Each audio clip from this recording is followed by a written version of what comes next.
Sabay-sabay natin alamin ang mga kaganapan na nangyayari sa ating bansa.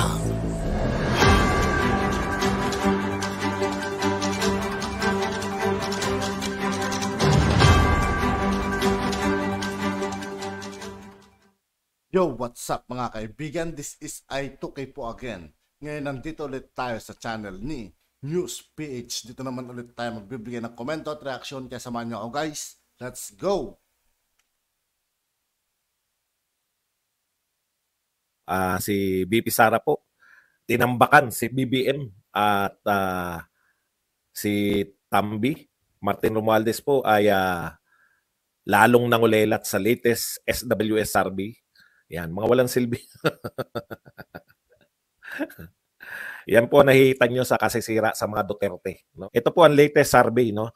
SWS. O baka sabihin nyo, hindi kayo naniniwala sa SWS. Alam niyo SWS, sila po yung nagsabi na yung pabor naman sa gobyerno yung SWS na yan, di ba? Dahil sila yung nagsabi ng mababa na yung inflation rate, etc. Marami pang pati yung kung ano-ano pang pabor. Sip-sip po ako kanino. Kanino po ako nagsisip-sip sa mga Duterte? Alam niyo po ba na wala sa kapangyarihan ng mga Duterte? Kung magsisip-sip ako, dapat dun sa may nasa kapangyarihan kasi kikita ko ng pera. Ano ba namang utak eh? Ganyan po ba? Kaya pala nangungulilat. Ito po SWS survey to. Hindi po to survey ni Badong, no? Ito po ang pinagkakatiwalaan, sila po yung dalawa, di ba? Yung Pulse Asia, tsaka yung, ito po tip ko lang po sa inyo, kahit sino pa po kayo. Yung reputable survey po, company o survey institution po ang inyong paniniwalaan. SWS, Pulse Asia, yung Publicus Asia. Yan po mga most reputable survey company. Kaya po kung hindi po kayo naniniwala sa SWS, ano po magagawa ko? Hindi po akin to. Ano bang pagsisipsipan sinasabi niyo? Binabalita lang namin eh. Baka sabihin niyo naman ito ay hindi po galing sa amin to, no? Ayan po. Ferdinand Marcos. Ito po bakit po tinambakan? Sara Duterte 61%. Plus 61 pala. Plus 61 si Sara Duterte. Ang kategorya niya po ay very good. Ferdinand Marcos po pumapangalawa, 47 plus 47. Ang kategorya po ay good. Juan Miguel F. Zubiri, 44 plus 44. Good din ang kanyang kategorya. At si Ferdinand Martin J. Romualdez, pinakakulelat, 20 plus 28, na ang kanyang kategorya ay moderate. Ayan po, ang dami nyo pong vlogger, no? Ang dami nyo pong vlogger na nagtatanggol dito, lalo na kay Martin. Ang problema kasi ng mga vlogger nyo, inadapt po nila kung paano magtanggol yung mga dilawan, no? Hindi pa kayo natuto. Dekada nang naninira yung mga dilawan na nakabalik pa yung mga Marcos. Dapat yun na naisip nyo. Di ba? Ayan, tinatambakan kayo ng mga Duterte sa survey. Bakit? Kasi wala na kayong ginawa kundi siraan yung mga Duterte, lalo na si Sara Duterte. Wala na kayong ginawa. Ito sa mga naninira na patuloy kay Tatay Digong at sa mga Duterte. Alam nyo, lalo na yung mga vlogger na kilala namin na dating Duterte, mahiya naman kayo. Duterte kayo dati. Kung makasira kayo, wagas eh. Alam nyo kung ano po ibig sabihin yan? It's either pinipeke ninyo yung mga viewers nyo. Pinipeke ninyo dahil nung kampanya lang, no? Ikinampanya nyo si Bongbong Marcos. Ngayon, lahat ng proyekto ni Pangulong Duterte, sinisiraan nyo na. Diba? Sinisiraan nyo yung mga proyekto na ni Pangulong Duterte. Tapos na yung termino niya. Wala na kayong magagawa. 80% ang satisfaction rating niya. Mababa pa nga to si Sara Duterte, 61%, 61 lang. Pero tambak po si BBM, 47 lang. Lalo na yung Martin, 28. Ang point lang dyan, no?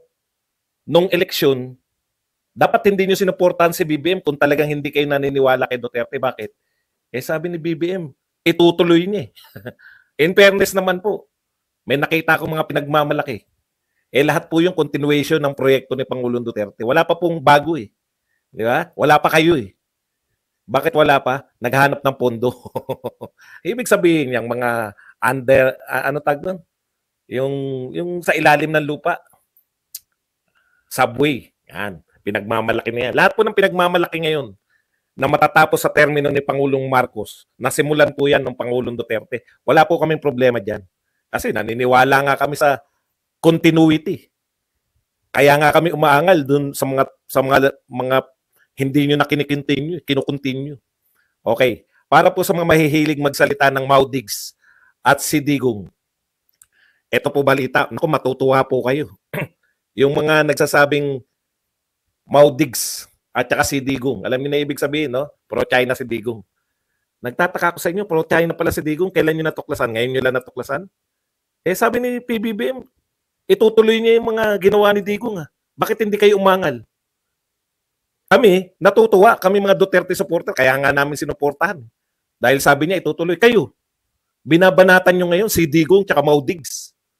Si Tatay Digong. Bakit nyo sinuportahan si BBM? Samantalang kaya meron kayong something sa utak nyo. Meron kayong something, no? Yung mga nagsasabing si Digong at si Maudigs. Ngayon, atin-atin lang to ha. Pag narinig nyo na Mau BBM na sinabi nila, eto na po yun. Bakit po? Eto, babalita ko sa inyo. Baka magulat kayo, kapit lang kayo. Chinese companies bag contracts for 73 billion Davao Transport Projects. Balita po sa Inquirer ngayon. Mga Chinese companies, eto po ha. O, pag narinig ko sa kanila na Mau BBM, tapat sila sa pagmamau o kaya CBBM.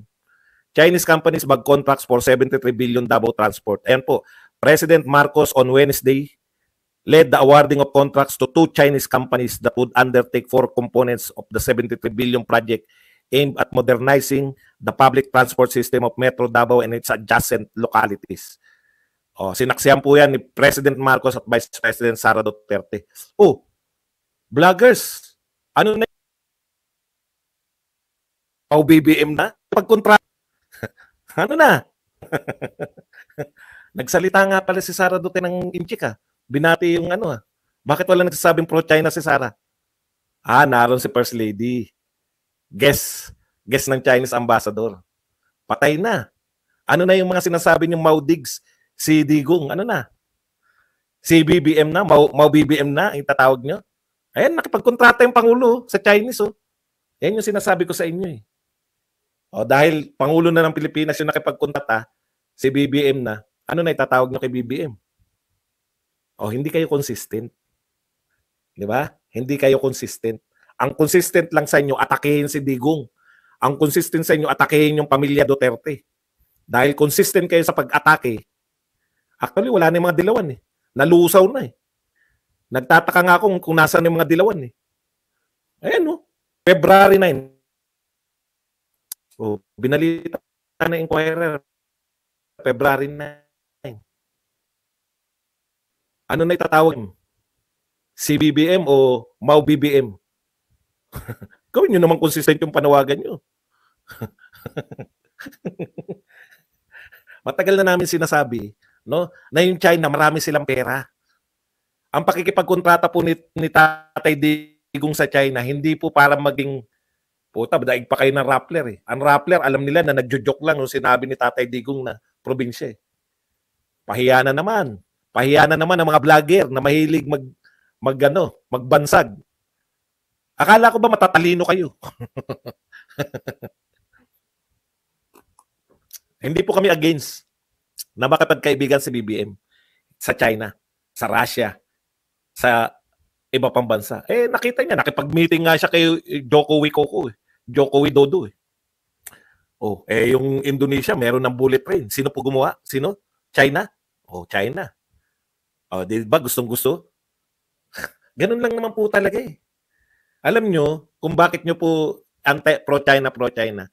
Gusto nyo lang pong paninira yan eh. Ngayon, nakipag-deal si Pangulong Marcos. 75 billion. 73 lang pala. Baka sabihin nyo, saan dinala yung 2 billion? 73 billion. Bakit hindi nyo masabihan na pro-China? Oh, hindi kasi kayo consistent. Ginagamit nyo lang yung pro-China para panira sa mga Duterte. Tapos na. At yun nga po mga kaibigan, dito po nagtatapos ang ating reaction video. Muli ako po si I2K ng Sundalo ng Dunggalo. Maraming salamat sa patuloy na pagsuporta. Yeah, peace out.